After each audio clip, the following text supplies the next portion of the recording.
بص الفيديو ده.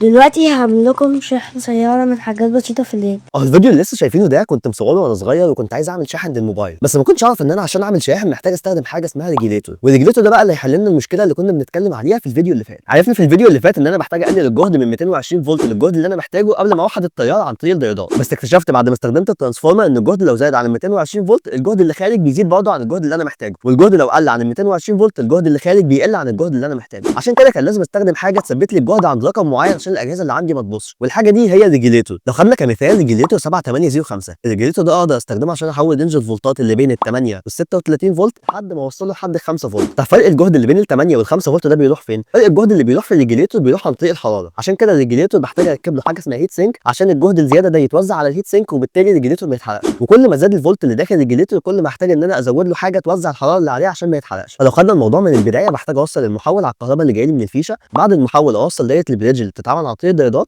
بعد الديودات عشان اتخلص من الريبلز بستخدم مكثف، بعد المكثف ببدا ان انا اوصل ريجيليتور عشان اخد الفولت اللي انا محتاجه واثبته عند رينج معين مهما اختلف رينج الكهرباء اللي كان داخل. وبكده نكون عرفنا كل المراحل اللي بتعدي عليها الكهرباء من اول ما تجيلي في البيت لحد ما توصل للجهاز اللي انا عايز اشغله. لو السلسله دي عجبتكم قولوا لي في الكومنتات حابين نعمل سلسله عن ايه الفيديوهات اللي جايه.